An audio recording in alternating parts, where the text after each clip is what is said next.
मोक्षमार्गस्य नेतारं भेत्तारं कर्मभूभृतां ज्ञातारं विश्वतत्त्वानां वन्दे तद्गुणलब्धये। बोली पंच परमेष्ठी भगवान की जय। शांति विधाता श्री कराट शांतिनाथ भगवान की जय। द्वादशांग जिनवाणी माता की जय। ग्रंथादिराज श्री तत्वार्थ सूत्र जी की जय।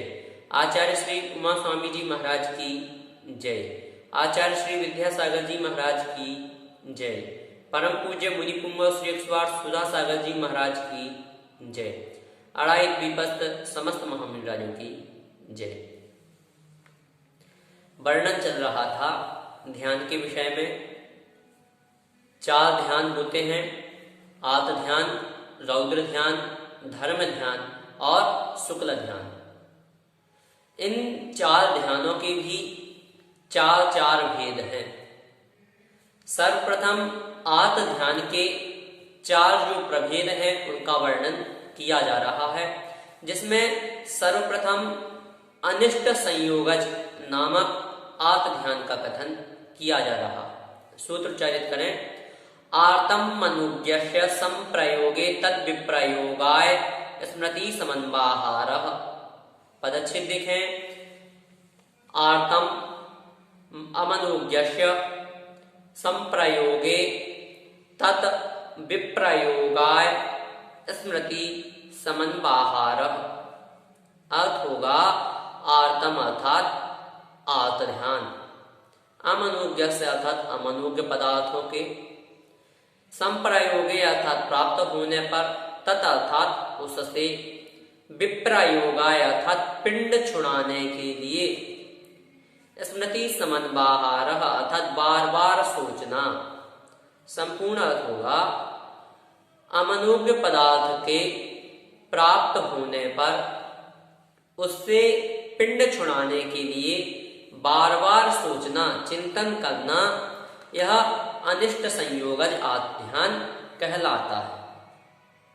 अर्थात जो अनिष्ट संयोगज आत्म ध्यान है, इसमें जैसे हमारे लिए कोई कांटा चुभ जाए और हम क्या सोच रहे हैं, अब यह कांटा कैसे निकाला जाए, अथवा अब उससे पीड़ा हो रही है तो इस पीड़ा से कैसे बाहर निकला जाए, यह क्या है, यह अनिष्ट संयोगज आत्म ध्यान है।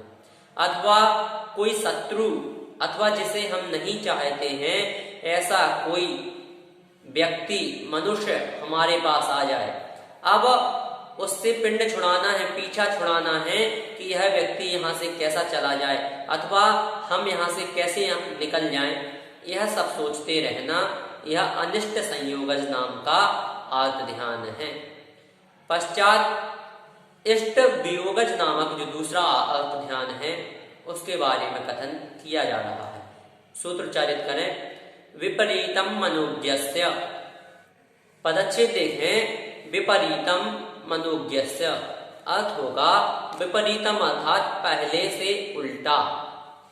पहले क्या कहा गया था, अमनोज्ञ पदार्थ के प्राप्त होने पर, यहाँ क्या है, मनोज्ञ से अर्थात इष्ट वस्तु जो है, मनोज्ञ पदार्थ जो है, उसके क्या होना, वियोग हो जाने पर उससे मिलन के लिए बार बार चिंतन करना अथवा उससे संबंधित जो विषय है उसका बार बार चिंतन करना, यह इष्ट वियोगज आत्म ध्यान कहलाता है।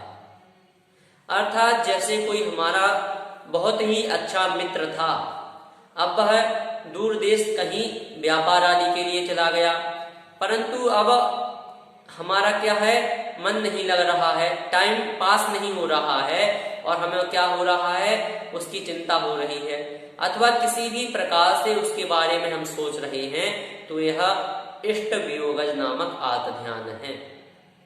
पश्चात जो तृतीय आत्म ध्यान है वह है वेदनाजन्य, उसका कथन किया जा रहा है। सूत्र उच्चारित करें। वेदनायाश्च। पदच्छेद देखें। वेदनायाः च अर्थ होगा वेदनायाः अर्थात वेदना के होने पर। चा से जो ऊपर जो आत्मनोजस्य इस सूत्र में जो कहा गया था संप्रयोगे तद विप्रयोगाय आदि, यह सभी यहाँ ग्रहण हो जाएगा। तो अर्थ बनेगा उसे दूर करने हेतु बार बार चिंतन करना। यह क्या है? वेदना जन्य आत्म ध्यान है। संपूर्ण अर्थ होगा वेदना के होने पर उसे दूर करने हेतु बार बार चिंतन करना, यह वेदना जन्य आत्म ध्यान कहलाता है। अर्थात हमारे शरीर में कोई फोड़ा हो गया, फुंसी हो गई, अथवा किसी भी प्रकार से कोई खरोंच आदि भी लग गई, तो उसको सोचकर कि अब यह कैसे ठीक होगा। चेहरे पर कोई खरोंच आ गई तो अब यह कैसे ठीक होगी, हमारा चेहरा तो अब खराब लगेगा, आदि अनेक प्रकार से जो हम चिंतन करते हैं, जो हमारी सोच बन जाती है, वह क्या है? वह वेदना जन्य तृतीय आत्म ध्यान है। इसलिए जो वेदना आदि होती है उसको शांत भाव से सहन करना चाहिए, और उससे ही क्या होगा? हमारी उस वेदना में और वेदना से मन हटाने में हमारा कार्य हो सकेगा। पश्चात जो चतुर्थ आत्म ध्यान है वह है निदान। उसका अब कथन किया जा रहा है, सूत्र उच्चारित करें। निदानम च, पदच्छेद देखें, निदानम च अर्थ होगा निदानम अर्थात निदान नाम का, च अर्थात चतुर्थ आत्म ध्यान है। संपूर्ण अर्थ देखें, निदान नाम का चतुर्थ आत्म ध्यान है।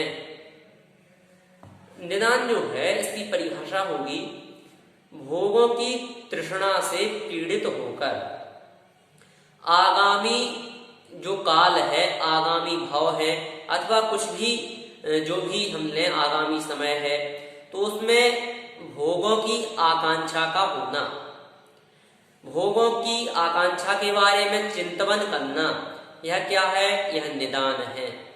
अरे मैं अगले भाव में भोग भूमि का मनुष्य बन जाऊं, मैं अगले भाव में देवगति प्राप्त करूं, मैं अगले भाव में राजा के यहाँ पे उत्पन्न हूं। इस प्रकार का जो चिंतन है यह निदान नाम का चौथा आत्म ध्यान कहलाता है।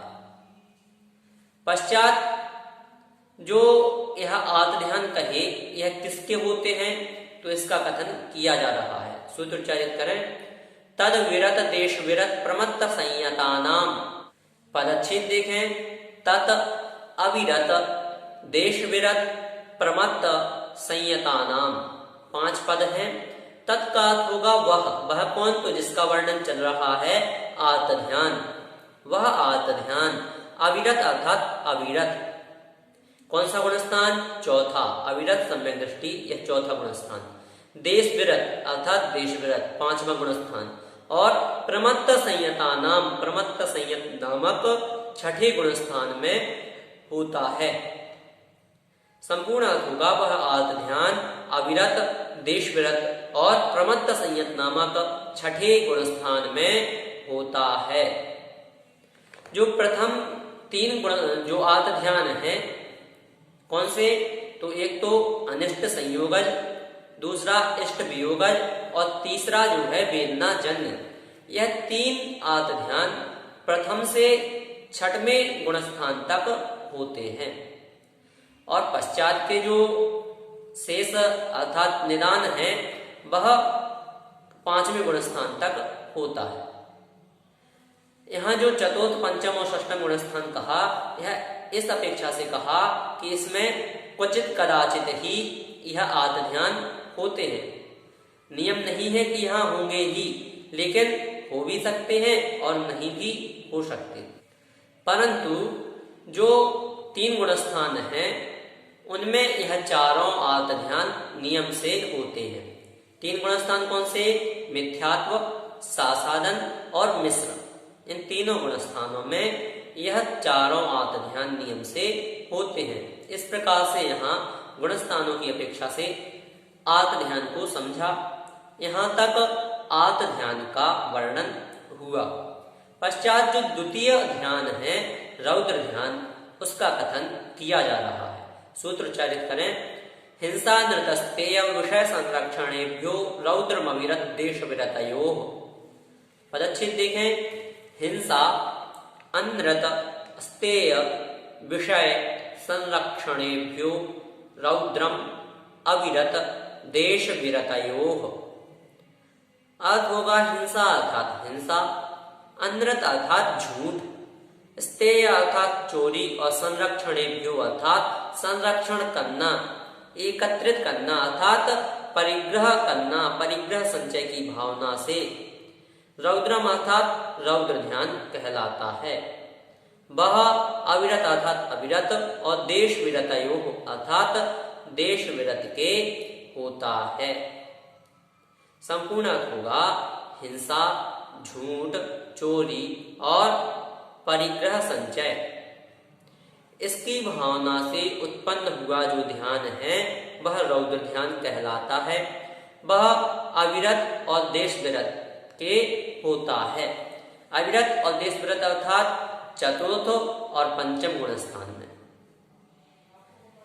यहाँ जो प्रथम में हिंसा, झूठ, चोरी और परिग्रह संचय यह चार कहे तो इन्हीं को क्या कहते हैं?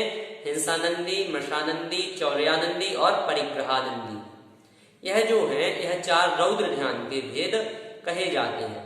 परिभाषा देखें तो तत्संबंधी अर्थात जिस प्रकार से इनके नाम है उसी संबंधी कार्य करके आनंद मनाना क्या कहलाता है? वह उस संबंधित रौद्र ध्यान कहलाता है। जैसे हिंसानंदी अर्थात हिंसा करके अथवा हिंसा के साधन जुटाकर आनंद मनाना, यह क्या है? यह हिंसानंदी रौद्र ध्यान है। पश्चात मृषानंदी अर्थात झूठ बोलना और झूठ बोलकर उसमें आनंद मनाना तथा उसी के बारे में चिंतन करना किस प्रकार से अब झूठ बोला जाए, यह क्या है? यह मृषानंदी। पश्चात है चौर्यानंदी अर्थात चोरी कर ली, अब उसमें आनंद मनाना और आगे कैसे चोरी करें, कहाँ चोरी करें, इस विषय में सोचना, यह चौर्यानंदी। और अंतिम जो रौद्र ध्यान है वह है परिग्रहानंदी रौद्र ध्यान। इसमें परिग्रह का संचय करना, यह क्या है? परिग्रह, और उसमें आनंद मनाना, यह परिग्रहानंदी रौद्र ध्यान। अथवा परिग्रह संचय नहीं भी कर रहा है और मात्र सोच रहा है कि मैं इतने परिग्रह को धारण करूं, मैं इस प्रकार से धन का अर्जन करूं, यह सभी भी परिग्रहानंदी रौद्र ध्यान में आएगा।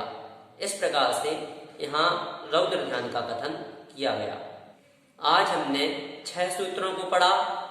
आतम मनुज्यस्य संप्रयोगे तद विप्रयोगाय स्मृति समन्वाहार, विपरीतम मनुज्यस्य वेदनायाश्च निदानञ्च तद विरत देश विरत प्रमत्त संयतानां हिंसा नृतस्तेय विषय संरक्षणेभ्यो रौद्रमविरत देश विरतयोः। इस प्रकार इन 6 सूत्रों के माध्यम से जो पूर्व 4 सूत्र हैं उनमें क्रमशः जो 4 आर्त ध्यान हैं उनके बारे में कथन किया गया था। अर्थात अनिष्ट संयोगज, इष्ट वियोगज और वेदनाजन्य, और चतुर्थ था निदान। पश्चात जो पंचम सूत्र पढ़ा उसमें इन्हीं आर्त ध्यानों को गुणस्थानों की अपेक्षा से समझा, और अंतिम सूत्र में जो दूसरा ध्यान था रौद्र ध्यान उसका कथन किया गया। यदि आपकी आज की कक्षा के संदर्भ में कोई जिज्ञासा है तो आप हमें भेज सकते हैं।